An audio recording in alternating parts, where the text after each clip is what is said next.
Welcome, friends.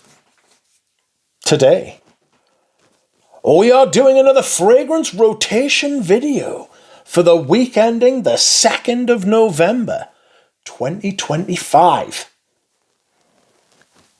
Marvellous. That is right, my friends. Once again, I have returned to you, this time with another fragrance rotation video. And this week has been cold. It has been cold, no doubt. I've been wearing some ambery fragrances to help, to remediate the situation, to alleviate the symptoms, and to smell nice, just generally. So, let us start at the beginning. And on Monday, I wore something I haven't worn for quite a while, and this is Melt My Heart. Melt My Heart by Strangelove. This is my other 15ml of this perfume. I had one before and I used it all up. So is it a 15ml? What size are you? Yeah, it is a 15ml. So I had one before and I used it all up. And so I got another one of these. These are bloody expensive though. A lot of bloody expensive. Yes, a lot of bloody expensive. It's like 100 quid for 15ml. Retail, the bottles go for like 800, 900 quid. Stupid prices. You can get them on discounters sometimes, or on eBay for like 400, 300 quid. But I really do like this stuff. It's extremely like musky. It's got this kind of really thick, billowous kind of warm furriness. There's a lot of iris, but it's not like this kind of stylish iris. It's not like a fresh, clean iris. It's warm. It's billowous. It's kind of like cotton buds, you know, little cotton balls kind of thing. Chocolate, a little bit of dark chocolate makes it sweet. Apparently some oud in here too. A little bit dark. It's a good fragrance. It's a really good fragrance, but it's fucking expensive. Make sure you can try and get it on the secondary market. On Tuesday, I wore Balenciaga perfume. The only reason I haven't reviewed this is because I'm scared I won't do it justice, to be honest. It is my favourite fragrance. It's a massive patchouli, actually. A huge patchouli fragrance with, allegedly, oud. The first ever use of oud in Western perfumery. People thought it was M7, but some other people say it's this. Swear down that it's this. Cinnamon, patchouli, oak moss. Beautiful. Just, the performance is nuclear. It smells fresh, it smells dark, it's complicated, it's smooth, it's rough, it's everything. It's everything you could ever want in perfumes. And I absolutely love it. It's a wonderful, wonderful fragrance. I really like the bottle as well. I love that green, gold, turquoise thing it's got going on. Absolutely amazing. A little bit juicy too, like a juicy berry, like a dark berry. But I don't know if that's just me. It might be a facet of the patch. Wednesday, I wore Oriental Velour. Did a review of this week. I hope you will watch it. This is a massive myrrh, vetiver, vanilla, bit of jasmine in there as well. It's got a note of spruce. I think the spruce might be like a fantasy note, or like a note that's like hinted at. So I don't think they've actually tinctured any spruce. I think they've just used the vetiver and the jasmine and parts of the myrrh to just create the effect of the spruce. It definitely has that effect of like an evergreen sort of plant, you know. It's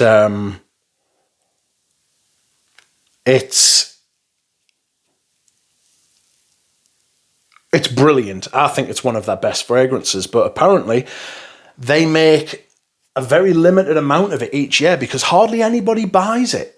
which to me is an absolute crying shame. Please try this fragrance. Stick with it. Give it a week or so between wearings. Come back to it. See how you feel.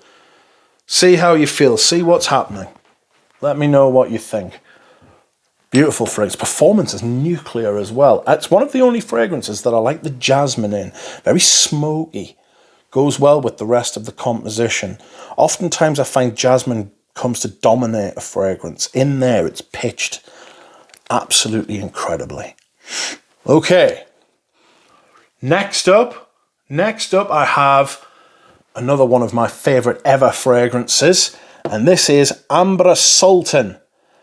I'm pulling out the classics, friends. I'm pulling out the classics. This is the fragrance that showed me through the looking glass, you know, what fragrances could really be. It's all kind of oregano and myrrh, vanilla, benzoin, labdanum, patchouli in there. It's very resinous, very thick. It's a little bit green at the top. Still the reference amber, still the best amber for me. If you can find bottles of this, it's still the very best amber that there is. There's just no comparison. I mean, there's other ambers that I love, like Amber Fetiche and Amber Prechau's a really good amber. The amber by Etro, obviously Andy Towers got lots of ambers that are really good, but this is still to me the pinnacle of what an amber can be, of what fragrances can be, you know. Didn't know fragrances could be like this. Absolutely immense. Smells like somewhere else, somewhere you haven't been. Especially if you live in the West, a lot of those time ambers get called, or they used to be called, Orientals. And Oriental means away to the east, or words to that effect. It means somewhere exotic to the east. And that's what that fragrance symbolizes to me. Somewhere exotic and far away and idealized and beautiful. So, yes. Great fragrance. Next up, we have another bottle that I am having to try and work through. Like I said, that like it's a chore. It's not a chore. It is dangerously low to the bottom, and I must finish it lest it go off. And that's just my own personal theory. When fragrances are very low, I worry about them going off because there's more oxygen surface area and stuff like that for it to mingle with. So here is Belle Ame by Les Abstraits by Eugene. Eugene, my friend. So this is iris and cocoa and tonka bean. I don't really give an opinion on these because Eugene is my friend and this is his brand, and I think there's a lot of nepotism in the fragrance space, so I'd be very concerned that I would end up being not biased because I didn't pay for it, or being biased because I didn't pay for it, and I've complained bitterly about that over the years, so I don't think it's fair to give an opinion, and it would make a hypocrite of myself, so I try to avoid that if I can at all. I do get massive fucking performance from it and a huge iris. It's a huge iris perfume. But there are lots of people giving their opinion on this fragrance. As you can see, I've nearly finished it. So, next up, Saturday. On Saturday, I wore another fragrance with iris in it. And I haven't worn this one for quite a long time. And I have put quite a decent dent in this, actually, now. I found the wearing experience quite strange yesterday, though. It was odd. It didn't sweep us off my feet like it used to. But, I mean, I still enjoyed it, and it's still a great fragrance. I'm not selling it or anything, but this is Queer Canage. Queer Canage. I got quite a bit of animalic aspects of this yesterday when I wore it.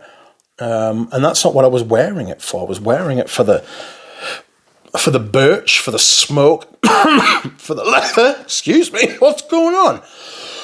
I don't know what that was.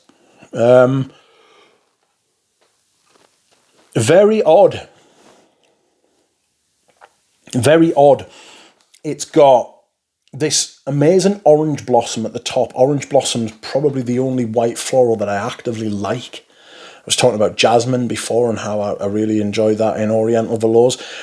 This has got the orange blossom, and I love the orange blossom. It also has jasmine. It is a massive riff on Cuir de Russie by Chanel, but without being Cuir de Russie by Chanel. It's a very Diorified version of it.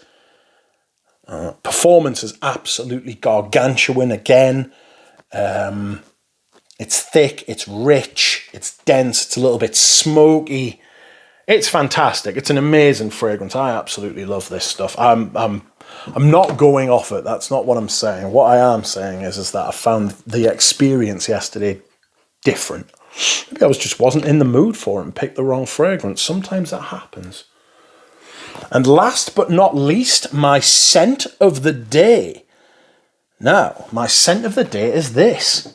It is Lols by Filippo Sorcinelli. Launched in 2014. I've seen different dates for this. Sometimes it says 2013. Sometimes it says 2014. This is a massive Belle Ame resin perfume. And I'm a big fan of an Belle Ame resin, I must admit. But Sorcinelli fragrances are all kind of like some meditation on incense. They're all very Catholic incense because, well, you can look into Filippo Sorcinelli's story yourself, but he does make robes for the Pope. You know, that's not shtick. That's real, and I respect it massively. Made a lot of perfumes. I got his sample set. This is one of the first times I've ever done this. I got his sample set again. So this is the second time I've got his sample set. I got through the week, and it's got all of the Unum line in it. So I'm going to go through them again. I'm in two minds. Don't flatter yourself. But I'm in two minds as to whether to do that on video or not. But we'll see. This is a massively incense-heavy Labdanum Belle Ame Epopenax fragrance. And it's wonderful. I love it. And I put about 25 sprays on. Anyway, I shall spare you any further discussion. See you later, friends.